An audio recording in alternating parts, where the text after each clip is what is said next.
നീലി, മാടൻ, കുട്ടിച്ചാത്തൻ, ഒടിയൻ, മിത്തായി നാം കേട്ടിട്ടുള്ള ഭയന്ന് വിറച്ചിട്ടുള്ള ആ കഥാപാത്രങ്ങൾ ഇന്നും ഇക്കാലത്തും നമ്മുടെ ഇടയിൽ ജീവിക്കുന്നവരാണോ? കാലം താണ്ടി സഞ്ചരിക്കുന്ന ആ കഥകളും ആ കഥാപാത്രങ്ങളും ഉള്ളിൽ എവിടെയോ പേറി സഞ്ചരിക്കുന്നവരാണ് നമ്മളിൽ പലരും. ലോക ചാപ്റ്റർ 1 അതിൻ്റെ ഹിഡൻ ഡീറ്റെയിൽസിനെ കുറിച്ച് ഒരുപാട് വീഡിയോസ് നിങ്ങൾ കണ്ടിട്ടുണ്ടാകും. എന്നിരുന്നാലും അതിലെ ചില ഹിഡൻ ഫാക്ടേഴ്സ് നമുക്കൊന്നുകൂടി പരിശോധിക്കാം. Once again welcome to my channel. ലോക യൂണിവേഴ്സിലെ പ്രധാന കഥാപാത്രം, അതായത് ഹീറോ, മമ്മൂട്ടി അവതരിപ്പിക്കുന്ന മൂത്തോൻ എന്ന കഥാപാത്രമായിരിക്കും.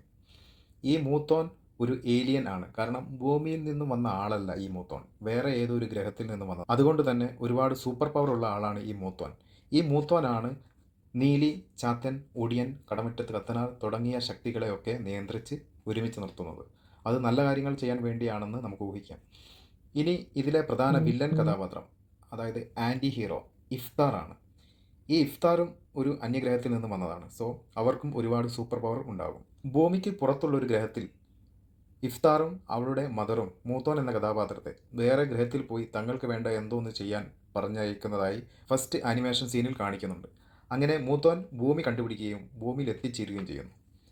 മദർ പറഞ്ഞ കാര്യം ചെയ്താൽ ഭൂമി നശിക്കുമെന്നും ഇവിടുത്തെ ജീവജാലങ്ങളും മനുഷ്യരും ഒക്കെ നശിക്കുമെന്നും മനസ്സിലാക്കിയ മൂത്തോൻ താൻ വന്ന പേടകം നശിപ്പിച്ച് മദറുമായുള്ള എല്ലാ കണക്ഷനും കട്ട് ചെയ്ത് ഭൂമിയിൽ താമസിക്കുന്നു. ഇവിടുത്തെ മനുഷ്യരെ സഹായിക്കുകയും അവർക്ക് തീ എന്ന അത്ഭുതം നൽകുകയും ഒക്കെ ചെയ്യുന്നുണ്ട്.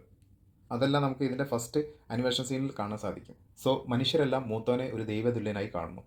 പിന്നീട് ഇതറിഞ്ഞ മദർ ഒരു വലിയ സ്പേസ് ഷിപ്പിൽ ഭൂമിയിലെത്തുകയും മൂത്തോനെ കണ്ടുപിടിക്കാൻ ശ്രമിക്കുകയും ചെയ്യുന്നു. അവർ ഭൂമിയിലെ മനുഷ്യരെ ക്രൂരമായി ഉപദ്രവിക്കുന്നു. ഇവിടെ പലതും കെട്ടിപ്പടുക്കാൻ ഉപയോഗിക്കുകയും ചെയ്യുന്നു. അങ്ങനെ ഉണ്ടാക്കിയതായിരിക്കാം ആ ഗുഹയിൽ കണ്ട ഇഫ്താറിൻ്റെ പ്രതിമയൊക്കെ. അത് നമുക്ക് പിന്നീട് സംസാരിക്കാം. എന്തായാലും അവരുടെ ക്രൂരമായ പ്രവൃത്തി സഹിക്കവയ്യാതെ മനുഷ്യരെല്ലാം മറഞ്ഞു നിന്ന മൂത്തോനെ പോയി കണ്ട് കരഞ്ഞ് എന്തെങ്കിലും ചെയ്യാൻ പറയുന്നു.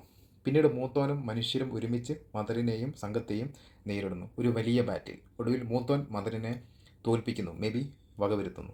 ഇതറിഞ്ഞ ഇഫ്താർ ഭൂമിയിലേക്ക് വരുന്നു. കടലിനടിയിൽ ഒരു പോഡിൽ ഒരു സ്ത്രീ കിടക്കുന്നത് കാണിക്കുന്നുണ്ട്. ഇഫ്താർ ആയിരിക്കാം അത്. അങ്ങനെ ഇഫ്താറും മൂത്തോനും ഇവിടെ വെച്ച് പരസ്പരം ഏറ്റുമുട്ടുന്നു. ഇനി ആ ഗുഹയിൽ വെച്ച് ചന്ദ്ര എന്ന കുഞ്ഞിനെ വവ്വാലുകൊണ്ട് കടിപ്പിച്ച് അമാനുഷിക ശക്തി കൊടുത്ത് നീലി എന്ന യക്ഷിയാക്കി മാറ്റുന്നത് ഇഫ്താറാണ്. മനുഷ്യരെ കൊല്ലാൻ വേണ്ടി തൻ്റെ കൂടെ നിൽക്കാൻ വേണ്ടിയാണ് ഇതെല്ലാം ഇഫ്താർ ചെയ്തത്. പക്ഷേ നീലിയെ കത്തന തളയ്ക്കുകയും ഫ്രീഡം കൊടുത്ത് മൂത്തോൻ്റെ കൂടെ നിന്ന് ദുഷ്ടശക്തികൾക്കെതിരെ പൊരുതാൻ പറയുകയും ചെയ്യുന്നു. അതവൾ അനുസരിക്കുന്നു. അല്ലെങ്കിൽ കത്തനാർ വിചാരിച്ചാൽ അവളെ വകവരുത്താനാകുമെന്ന് അവൾക്കറിയാം. അങ്ങനെ നീലി മൂത്തോൻ്റെ കൂടെ നിൽക്കുന്നു. കൂടാതെ ചാത്തൻ, ഒടിയൻ എന്നിവരെ തളയ്ക്കാൻ കൂടെ നിന്ന് സഹായിക്കുകയും ചെയ്യുന്നു. ഇനി നീലിയെ ഉണ്ടാക്കിയതുപോലെ ഇഫ്താർ മറ്റൊരുപാട് പേരെ ഇതേപോലെ പല ദുഷ്ടശക്തികളാക്കി ഉണ്ടാക്കിയിട്ടുണ്ട്. അതുകൊണ്ടാണ് നീലിയെ ന്യൂസിൽ കാണിച്ചപ്പോൾ എല്ലാവരെയും ഒരേ സീനിൽ കാണിച്ചത്. ഇനി ഇതിലെ ചാത്തനായി ടൊവിനോ തോമസ് വരുന്നു. 390 ചാത്തന്മാർ ഉണ്ട് എന്നാണ് പറയപ്പെടുന്നത്. അതിൽ നല്ലതും ഉണ്ട്, അതേപോലെ ദുഷ്ടന്മാരുമുണ്ട്. ചാപ്റ്റർ 2 ദുഷ്ടന്മാരായുള്ള ചാത്തന്മാരും മേ ബി ഒരുപാടുണ്ടാവാം. ഇനി മറ്റൊരു റെഫറൻസ്, ഗുഹയിൽ ARMലെ മണിയനെ പോലെ തോന്നുന്ന ഒരാളെ കാണിക്കുന്നതായി ഇതിൻ്റെ അനിമേഷൻ സീനിൽ കാണിക്കുന്നുണ്ട്. ഈ മണിയൻ ചാത്തനായി അടുത്ത പാർട്ടിൽ വരാനും സാധ്യതയുണ്ട്. ക്ലൈമാക്സിൽ ദുൽഖർ സൽമാൻ്റെ ഒടിയൻ കഥാപാത്രം കൂടെ വന്നു പോകുന്നുണ്ട്. ഈ ഒടിയനും അതേപോലെ ഈ ചാത്തനും ഈ പടത്തിലുടനീളം നീലിയുടെ കൂടെ സഞ്ചരിക്കുന്നതായിട്ട് നമുക്ക് കാണാൻ സാധിക്കും. 5 പാർട്ടാണ് ഇതിനുള്ളത്. അടുത്ത പാർട്ട് 2 ടൊവിനോയുടെ ചാത്തിൻ്റെ പരിപാടിയായിരിക്കും ഉണ്ടാകാൻ സാധ്യത.